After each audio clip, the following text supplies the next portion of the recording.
Hello everyone, नमस्कार। मैं हूं आपकी Shubhashree. Welcome to 8th episode of Wednesday stories with Shubhashree. हमारी ज़िंदगी में हमारे पास जो भी सारी खुशियां हैं उसको लेकर हम खुश कम दुखी ज़्यादा होते हैं, क्योंकि हम हमेशा दूसरों के साथ अपनी ज़िंदगी को तुलना में बिता देते हैं। हम सभी ने देखा है, हमेशा पेरेंट्स अपने बच्चों को दूसरे बच्चे की रिजल्ट्स के साथ कंपेयर करते हुए, और बच्चे हमेशा अपने पेरेंट्स को दूसरे पेरेंट्स के साथ कंपेयर करते रहते हैं कि उनके जीवन में ये सारी चीज़ें उनको नहीं मिली। हमारे जीवन में और हमारे मन में सबसे बड़ी अशांति के कारण तुलना ही है, पर ये हम कभी समझ नहीं पाते। चलिए आज इसके ऊपर एक कहानी सुनते हैं। एक बहुत अमीर आदमी था, उसका नाम था मोहन। उसकी बहुत बड़ी बड़ी बिजनेस थी, जैसे कि फैक्ट्री, गाड़ियाँ, बड़े बड़े दुकान, ये सब कुछ था।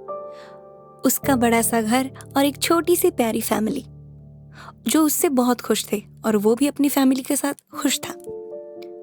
सब कुछ अच्छा था उसके जीवन में। अपनी मेहनत से बहुत कुछ कमाया था, पर उसके जीवन में एक ही दुख था कि उसको इन सारी चीजों से बिल्कुल भी शांति नहीं मिल रही थी। सब कुछ होते हुए भी उसके मन में अशांति छाई रहती थी। उससे बहुत कम पैसे वाले लोग, जैसे एक गरीब किसान ही क्यों ना हो या कोई मजदूर, उससे लगता था कि सब खुश हैं, सब अपनी जिंदगी में शांति के साथ रहते हैं, बस वही नहीं है। शायद उसे अच्छा लगे, इसीलिए वो घंटों तक अकेले बैठा रहता था, चाहे कोई समंदर के किनारे हो या अकेले किसी जगह पर उसे कहीं भी अच्छा नहीं लग रहा था। उसे लग रहा था कि बस उसके जीवन में पता नहीं कुछ तो कमी है। एक दिन मोहन अपने किसी दोस्त को पूछा, भाई, मैं इतना कुछ करने के बाद भी पता नहीं क्यों कभी भी आज तक मुझे शांति का अनुभव नहीं हो रहा है। दिन ब दिन अशांति मेरे मन में इतना बढ़ रहा है कि अब मुझे कुछ काम करने का भी मन नहीं करता। एक बेचैनी हमेशा मेरे मन में छाई रहती है। ये सुनकर दोस्त बोला कि तू एक काम कर, आज से दान करना शुरू कर दे, देखना तुझे कितनी शांति मिलेगी। दान में ही तो सुख है। मोहन अपनी दोस्त की बात मानकर उसके अगले दिन ही अनाथ आश्रम जाकर सब बच्चों के लिए खाना और कपड़ों का प्रबंध किया, और वो बच्चे अपने अपने क्षेत्र में कैसे आगे बढ़े उसका भी प्रबंध किया। फिर भी उसके मन को शांति नहीं मिली। वो बस चाहता था कि बाकियों के जैसे वो भी शांति से रहे। फिर किसी ने उसे कहा कि तू इतने सारे जो काम से जुड़ा है, वही तो है तेरी अशांति के कारण। ये जो सारे तेरे व्यापार हैं, तेरी फैक्ट्रियां हो, गाड़ियां हो या दुकान हो, यही असली वजह है तेरी अशांति का। मोहन को भी ये बात सही लगा कि आज तक उसने जितना भी कमाया है उतना उसके लिए काफी है। फिर इतने सारे काम का टेंशन बाकी जिंदगी भी क्यों उठाए। उसने सब अपने हिस्सों का बेचकर हीरे जवाहरात में कन्वर्ट कर दिया। किसी से सुना था कि जंगल में अकेलेपन में बहुत ज्यादा शांति है, और सारे हीरे जवाहरात को पोटली में डालकर जंगल की तरफ चला गया।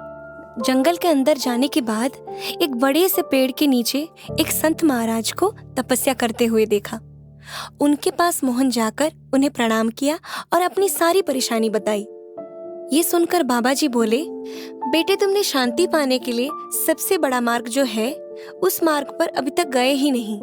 मोहन आश्चर्य होकर देखा और पूछा, ऐसा कौन सा मार्ग है जो अभी तक मुझे पता ही नहीं। बाबा जी बोले, ध्यान और प्रभु का नाम जपना। आज से क्या, अभी से शुरू कर दो, देखना ध्यान करने से कितनी शांति मिलती है। सिर्फ मैं नहीं, बड़े बड़े महर्षियों ने कहा है, ध्यान में ही परम सुख है। मोहन ये सुनते ही ध्यान में बैठ गया। अगले दिन जब बाबा जी उसे पूछे कि बेटा अब कैसा लग रहा है, मोहन बोला, थोड़ा सा अच्छा, पर उतना नहीं जितना आपको लगता है। बाबा जी ये सुनकर बोले, ठीक है, करते जाओ। उसी शाम को मोहन ध्यान से उठने के बाद देखा कि उसकी पोटली गायब है, जिसमें उसने अपनी सारी संपत्तियों को हीरे जवाहरात में बदल कर रख दिया था। और उसके बाद जब वो बाबा जी के पास गया, वहां पे बाबा जी भी नहीं थे। मोहन समझ गया कि वो कोई तपस्वी नहीं, कोई चोर था जो उसको चकमा देकर उसकी सारी संपत्ति लूट लिया। पर अब वो करे तो करे क्या। बेचारा शांति ढूंढने वो गया था, पर अब वो बर्बाद हो गया। रात भर वो पागलों के जैसे अपनी पोटली को ढूंढता रहा। उसको पता था कि उस जंगल में इतने सारे खूंखार जानवर थे, फिर भी वो बिना डरे बस ढूंढता रहा। रात से सुबह हो गई पर उसको अपनी पोटली नहीं मिली। प्यास लगने पर जब वो एक तालाब के पास गया, उसने एक पेड़ के नीचे उसी बाबा जी को ध्यान करते हुए देखा। गुस्से में उनके पास भाग कर गया और बोला, आपको चोरी करने में शर्म नहीं आती? बाबा जी के रूप में एक पाखंडी बनकर घूम रहे हो। मोहन एकदम गुस्से में पागलों के जैसे उनके ऊपर भड़क पड़ा। बाबा जी बोले, क्या हुआ, इतना क्यों गुस्सा कर रहे हो? मोहन बोला, आपको पता नहीं है क्या, मेरी सारी चीजों को लेकर फिर पूछ रहे हो कि क्या हुआ? बाबा जी पूछे, अब कैसा लग रहा है तुम्हें? मोहन बोला, कैसा मतलब? मुझे बहुत गुस्सा आ रहा है। पहले मैं अपनी लाइफ में अच्छा था, मेरे पास जो भी था मैं सही था, बेकार में ही यहाँ तक मैं आ गया। बाबा जी हंसते हुए उसकी हाथों में उसकी पोटली देकर पूछे, बेटा अब कैसा लग रहा है? अब शांति मिली? क्या अब तुम्हारा मन शांत हुआ? मोहन चौंक गया और बोला, हाँ। सालों की कंफ्यूजन जो उसके मन में चल रही थी वो एक सेकंड में दूर हो गई।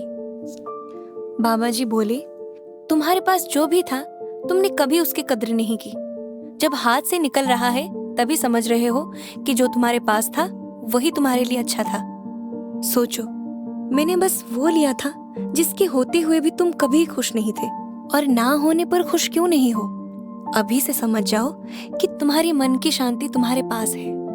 बस खुश रहो, सिर्फ अपनी चीजों से नहीं, अपने सारे रिश्तों से। जो तुम्हारे पास है वही तो है असली सुख और शांति। ये तो थी आज की कहानी, पर हमारे जीवन में भी ना एक एक पोटली है जिसके अंदर सिर्फ हमारी संपत्ति नहीं, हमारी वो यादें, हमारे परिवार, हमारे कर्म, सब कुछ जिसमें है, पर वो हम समझ नहीं पाते।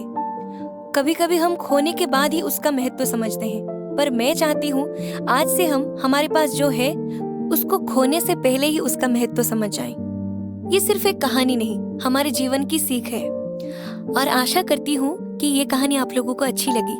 फिर मिलती हूँ अगली कहानी के साथ अगले बुधवार को।